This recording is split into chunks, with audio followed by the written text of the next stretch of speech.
Assalamualaikum warahmatullahi wabarakatuh. Numpang tanya Gus Salim, apa makna daripada surga ada di telapak kaki ibu? Mohon penjelasannya Gus. Terima kasih sebelumnya. Assalamualaikum warahmatullahi wabarakatuh. Alhamdulillahirabbil alamin. Allahumma shalli ala sayyidina Muhammad wa ala ali sayyidina Muhammad. Rabbi shrah li sadri wa yassir li amri wahlul 'uqdatam min lisani yafqahu qawli. Amin. Yang dimaksud surga ada di telapak kaki ibu, menurut syariat kan pengertiannya telapak kaki, karena syariat itu yang dipandang, yang ditauhidkan adalah syariat badannya, maka pengertian dan pemahamannya juga kaki-kaki tohir di telapak kaki ibu. Akan tetapi makna hakikatnya adalah itu hanyalah kiasan saja, kiasan bahwa surganya anak itu ada di bawah kaki ibu, itu cuma kiasan. Ilustrasinya begini, ketika manusia awal tercipta dari sel sperma dan sel telur, kemudian bertemu di alam arham menjadi gumpalan darah, menjadi gumpalan daging. Di dalam gumpalan daging ditegaskan lagi oleh Allah, dinyatakan kembali oleh Allah agar manusia tidak lupa bahwa kutiupkan rohku, kutiupkan hidupku.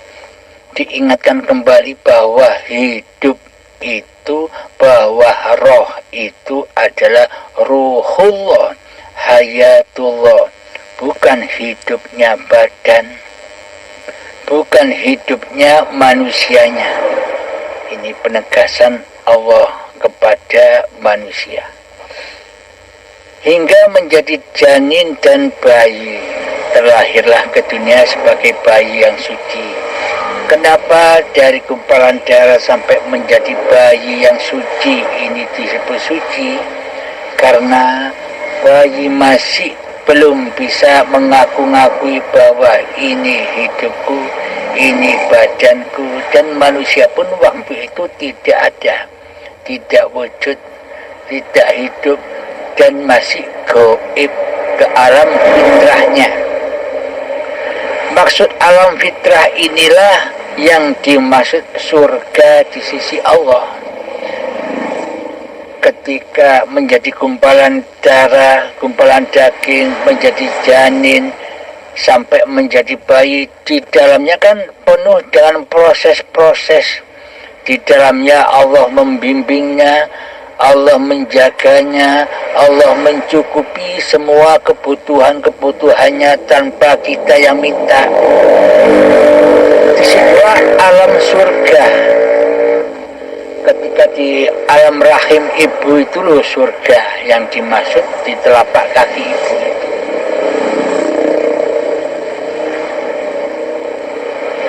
Jadi ketika manusia sudah terlahir ke dunia hingga detik-detik akil balik, nah di saat detik-detik akil balik itulah manusia mulai melanggar perintah-perintah Tuhannya.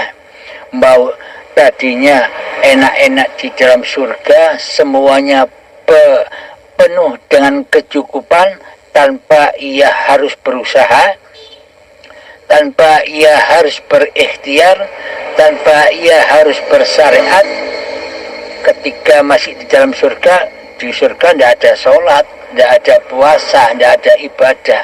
Yang ada hanya kebahagiaan saja, kesenangan saja, ketenangan hati saja. di dalam surga itu. Maka dari itu kenapa bayi itu disebut suci? Karena di dalam surga bayi itu tidak sholat, tidak puasa, tidak zakat, tidak haji, kok disebut suci? Padahal seluruh bentuk-bentuk ibadahnya raga itu untuk menuju kesucian agar hati suci. Kenapa bayi tidak sholat, tidak puasa secara syariat, tidak ibadah secara syariat, kok disebut suci? Karena di dalam bayi bebas, suci, bersih dari pengakuan diri manusianya. Maka dari itu ketika enak-enak duduk di dalam surga serba berkecukupan, manusia akhirnya memakan buah khuldi ketika datang detik-detik akhir balik. Buah khuldi itu adalah buah pengakuan dirinya, buah-buah yang terlarang untuk diakui oleh hambanya, oleh sang Adam. Sang Adam itu mestinya tetap menjadi sang Adam, kok malah sang Adam memakan buah khuldi, buah pengakuan dirinya. Akhirnya setelah pengakuan diri terjadi, jatuhlah Adam ke dalam dunia, diturunkan ke dunia. Akhirnya manusia hingga datang waktu remaja dan dewasanya diperbudak mencari dunia, diperbudak ikhtiar dan daya upaya manusianya. Akhirnya itulah akibat makan buah terlarang, akibat makan buah khuldi, akhirnya diturunkan ke dunia yang serba sulit, yang serba penipu, yang serba menggoda, yang serba memanaskan hati. Karena pada hakikatnya dunia inilah ladang siksa kubur. Karena di dunia inilah ladang siksa jahanam. Karena neraka di sisi Allah itu bukan nanti. Neraka di sisi Allah itu ketika bahan bakarnya sudah siap, maka siap dibakar. Apa bahan bakarnya neraka di sisi Allah? Disebutkan di dalam Al-Quran, yakni bahan bakar neraka jahanam itu adalah badan-badan manusia dan hati yang keras melebihi kerasnya batu, yakni hamba, yakni manusia yang masih gemar memakan buah-buah khuldi, buah-buah pengakuan dirinya, buah pengakuan bahwa wujud ini wujud diri manusiaku, buah pengakuan bahwa hidup ini hidup manusiaku, buah pengakuan bahwa kekuasaan ini adalah buah kekuasaan diriku. Semuanya diakui oleh manusianya. Seluruh sifat-sifatnya Allah sudah diakui sebagai sifat diri manusianya. Inilah manusia-manusia yang masih gemar memakan buah khuldi, buah terlarang, buah yang dilarang untuk diakui sebagai kepemilikan hambanya. Kenapa kok dilarang? Karena semua yang dimakan oleh manusia itu adalah barang yang haram, yakni sifat-sifat yang haram dimiliki atau diakui sebagai sifat manusianya. Selama manusia masih memakan barang yang haram, yakni memakan buah khuldi, buah yang terlarang untuk dimakan, maka seluruh apa yang dimakan di atas bumi ini, seluruh yang diminum di atas bumi ini, dan apapun ilmu atau ibadah-ibadah serta sholat yang dilakukan di atas dunia ini, semuanya menjadi haram di sisi Allah. Karena di dalamnya manusia memakan buah khuldi, buah-buah pengakuan diri manusianya lah yang menjadi Tuhan Tuhan penguasa hidup dan badan ini. Inilah yang disebut makan minum yang haram. Maka dari itu, kapankah manusia itu kembali ke tempat asalnya, yakni surga? Ketika dulu di dunia, ketika dulu jadi penduduk surga, kemudian diturunkan ke dunia, kemudian dinaikkan lagi ke surga. Inna lillahi wa inna ilaihi raji'un. Jadi maksud surga di telapak kaki ibu itu ketika masih dalam kefitrahan diri manusia kita, di dalam alam rahim kita selama ini kan ada di surga. Surganya Allah, bukan surganya manusia. Hakikat surganya Allah itu demikian, bukan surga-surgi yang digembar-gemborkan oleh manusia selama ini, yang berbau kenikmatan-kenikmatan hawa nafsu, yang berbau kenikmatan-kenikmatan dunia, yang berbau kenikmatan-kenikmatan serba syariat. Jadi kenikmatan di dalam surga versi manusia adalah surga penuh dengan kehidupan gemerlapnya dunia. Rumah dari jamrud, dari intan permata, bangunan-bangunan yang serba megah, terus kendaraan-kendaraan yang serba mewah, makanan-makanan yang serba enak, terus tidur dengan bidadara dan bidadari. Semua itu kan kesukaannya, kesenangannya, kecintaannya hawa nafsu manusia. Jadi surga di sisi Allah itu bukan demikian. Surga dan neraka di sisi Allah itu tidak ada yang tahu. Tak satupun manusia ada yang tahu surga dan neraka kecuali Allah. Baunya saja tidak ada yang tahu, apalagi surganya, apalagi nerakanya. Nah, ketika Allah sudah menyebutkan di dalam Al-Quran bahwa neraka itulah ketika manusianya masih berupa iblis dan setan. Siapakah iblis setan yang nyata sebagai musuh manusia itu? Iblis dan setan yang nyata sebagai musuh-musuh manusia itu adalah hawa nafsu kita sendiri. Hakikatnya diri kita sendiri ini loh yang dimaksud iblis dan setan yang nyata, yang selama ini menggoda, selalu menggoda dan selalu mensesatkan anak cucu Adam. Mestinya anak cucu Adam ini kembali kepada fitrahnya, keadamannya, ketiadaannya, kegoibannya. Setan selalu membisikkan, kamu itu ada bro, kamu itu wujud bro, kamu itu nyata bro, kamu itu hidup bro. Allah lah yang tidak nyata, Allah lah yang goib, Allah lah yang tak wujud. Nah, begitulah bisikan-bisikan setan iblis yang ada di dalam hawa nafsu kita sendiri, yang selalu mensesatkan demi pensesatan hamba-hamba Allah. Sholatnya disesatkan, puasanya disesatkan, tindak laku badanianya disesatkan dari Tuhannya. Disesatkan kemana? Disesatkan kepada hawa nafsunya sendiri, dimasukkan di dalam panasnya hawa nafsunya sendiri. Nah, itulah yang dimaksud neraka. Kehidupan dunia ini adalah hakikatnya neraka di sisi Allah, yakni hati yang keras melebihi kerasnya batu, hati yang selalu mencintai dunia. Jadi pada intinya, apakah api-api yang menyiksa manusia itu?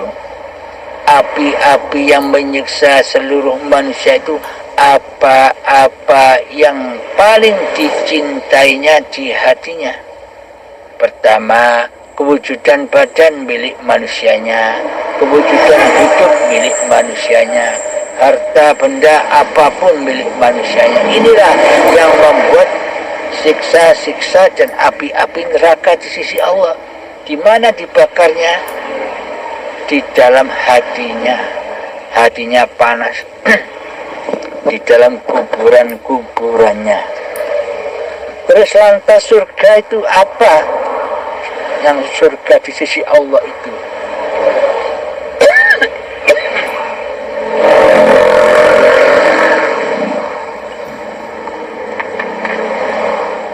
Sementara mayoritas manusia menganggap surga-surgi yang digembar-gemborkan, yang dituju atas ibadah-ibadahnya, yang dituju atas sholat-sholatnya, yang dituju atas puasa-puasanya, yang dituju atas perbuatan-perbuatan kebaikannya di sisi manusia, yang dituju adalah surga-surgi yang katanya yang sering digembar-gemborkan itu surganya. Serba kenikmatan dunia. Karena manusia belum mengenal Allah, belum mengenal Tuhannya, maka digambarkanlah, diangen-angenkanlah surga itu seperti surga dohir, surga syariat. Akan tetapi surga di sisi Allah itu bagaimana? Surga di sisi Allah itu sudah disebutkan di dalam Al-Quran. Bismillahirrahmanirrahim. Ya ayyatuhan nafsul mutmainnah, irji'i ila rabbiki radiyatan mardiyah, fadkhuli fi ibadi wadkhuli jannati.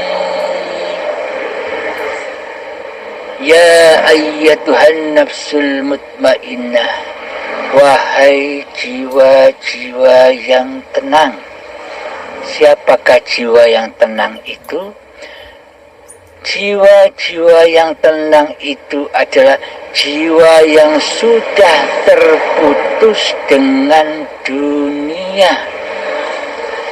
Jiwa yang terputus dari pengakuan-pengakuan diri manusianya yang hidup. Jiwa yang putus dari rasa kekuasaan diri manusianya. Inilah jiwa-jiwa yang tenang. Nah, untuk mencapai ketenangan jiwa, apakah dengan harta dan dunia?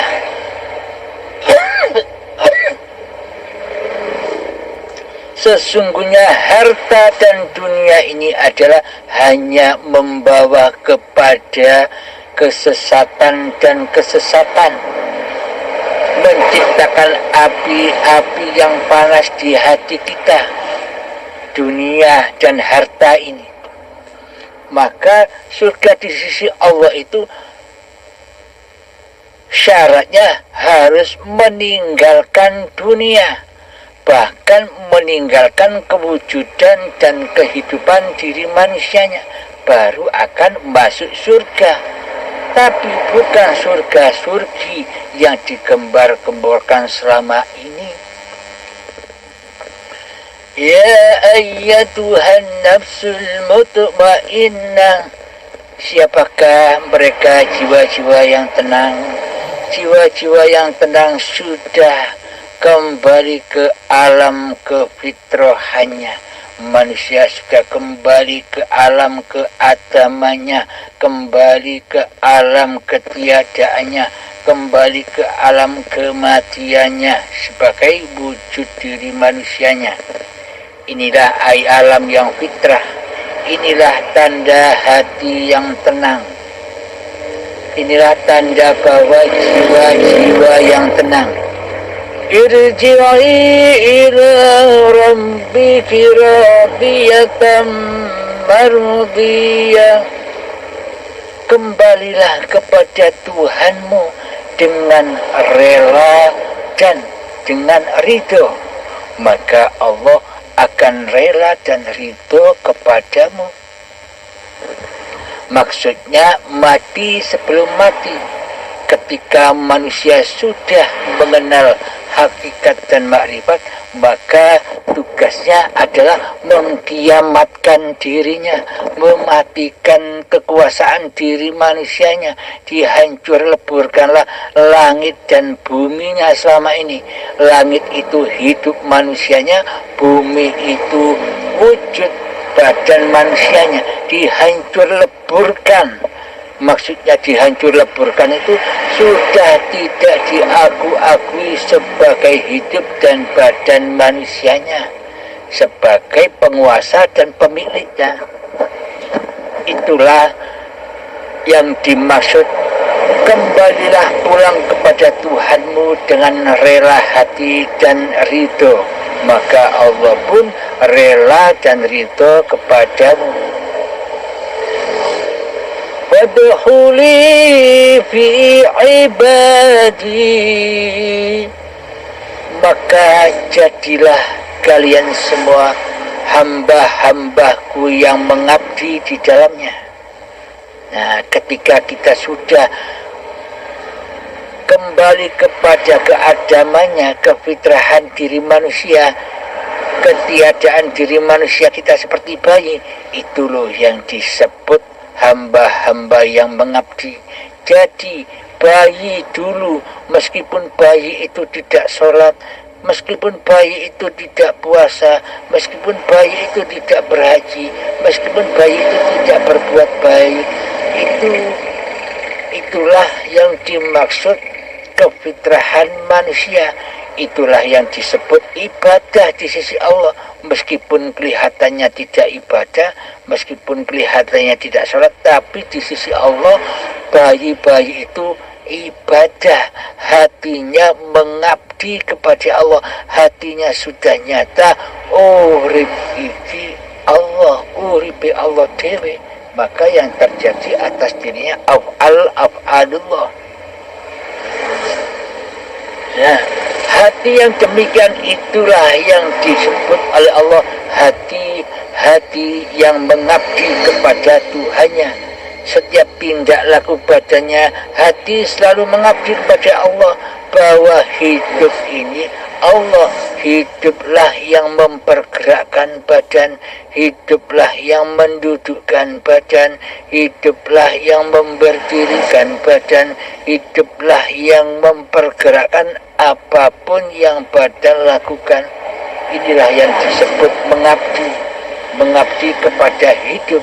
Tidak seperti selama ini yang malah di jalannya kitalah yang menjadi Tuhannya, kitalah yang merasa bisa berapa-apa, bisa sholat, bisa puasa. Ini namanya di sisi Allah bukan mengabdi.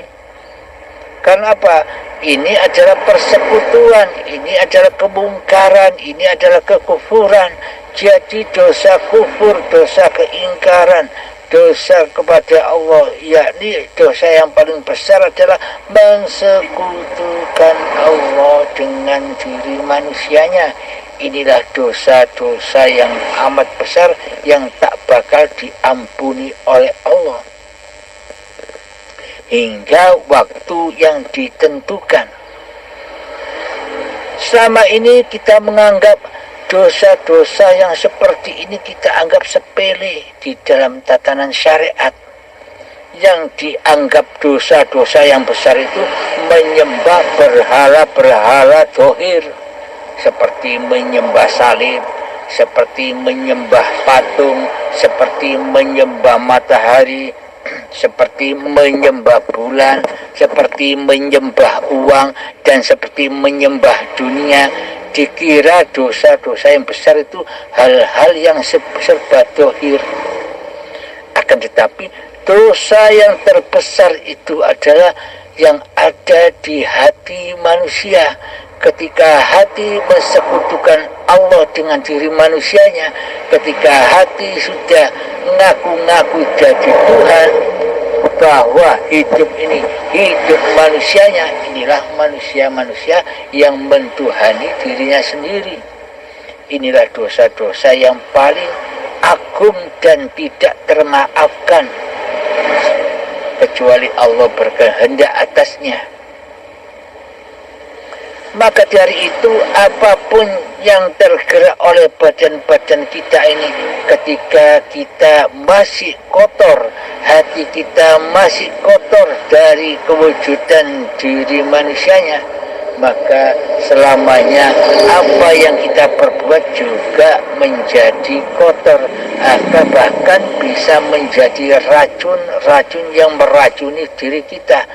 Di dalam ibadah dan sholat, di dalamnya kita merasa mulia, kita merasa bangga dengan ibadah, dengan sholat kita, dengan puasa kita, dengan ilmu kita.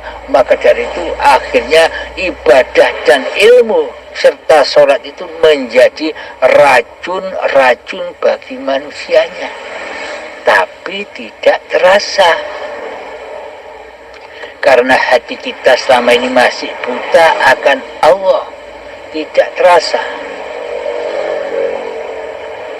Terus kita lanjutkan lagi ayat yang tadi, fadkhuli fi ibadi, maka hati-hati yang sudah, jiwa-jiwa yang sudah tenang itulah yang dimaksud hati yang sudah mengabdi kepada uripku Allah, karena kunya hambanya sudah hancur lebur, sudah kiamat, yang ada hanya kunya Allah sendiri. Kita lanjutkan kembali. Wadkhuli jannati, sadaqallahul azim. Wadkhuli jannati, maka masuklah kalian di dalam surgaku, kata Allah. Itu loh surganya Allah, bukannya digembar-gemborkan selama ini. Serba penuh dengan kemegahan dunia, serba dengan kenikmatan dunia. Surganya Dajjal ya di dunia ini adanya. Sedang surga di sisi Allah, yang dimaksud surga di sisi Allah itu adalah tenangnya jiwa. Wahai jiwa-jiwa yang tenang, jadilah hambaku yang mengabdi.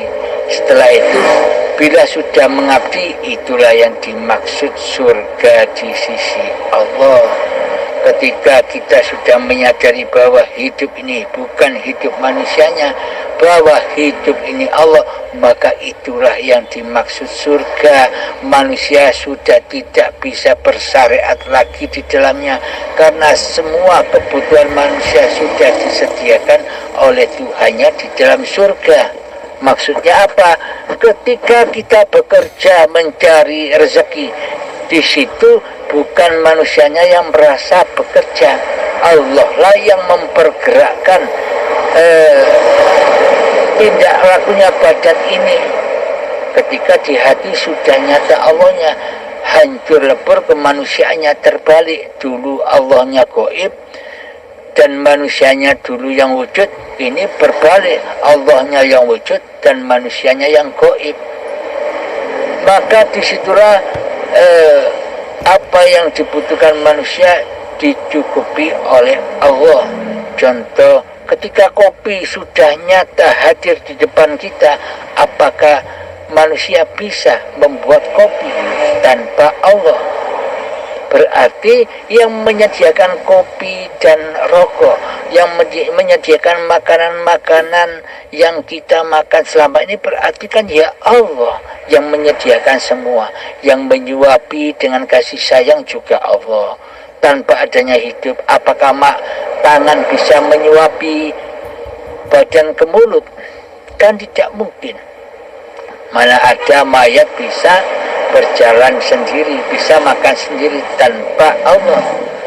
Jadi yang dimaksud di sini bukan Allah yang butuh makan dan minum, akan tetapi ciptaannya lah, akan tetapi hambanya lah yang butuh makan dan minum demi keterusan kehidupan hamba-hambanya.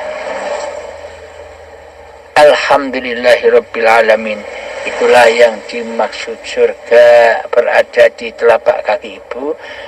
Jika kita sudah bisa kembali rojiun ke alam arham, yakni ketika kefitrahan diri manusianya masih wujud, yakni ketiadaan diri manusianya, kegoiban diri manusianya masih nyata, yang ada hanya wujud Tuhannya. Inilah yang dimaksud surga sisi Allah. Karena manusia terlahir dari ibu, ya surganya ada di ibu, di telapak kaki ibu. Maksudnya bukan telapak kaki yang dohir. Surganya manusia adalah di alam arham ibunya sendiri-sendiri, di alam kandungan itu. Alhamdulillahirrabbilalamin. Semoga kita semua akan selalu dibimbing oleh Allah Ta'ala, akan selalu dipahamkan oleh paparan-paparan yang penuh hikmah ini. Semoga saya dan kita semua selalu ridho dan rela kembali kepada hidup ini. Allah. Akhirul kalam. Assalamualaikum warahmatullahi wabarakatuh. Assalamualaikum warahmatullahi wabarakatuh. Terima kasih Gus Kalim atas penjelasannya. Terima kasih, sangat bermanfaat. Semoga saudara-saudara yang lain dapat manfaat dari pengajuan pertanyaan saya. Usman dari Bondowoso. Terima kasih. Waalaikumsalam warahmatullahi wabarakatuh.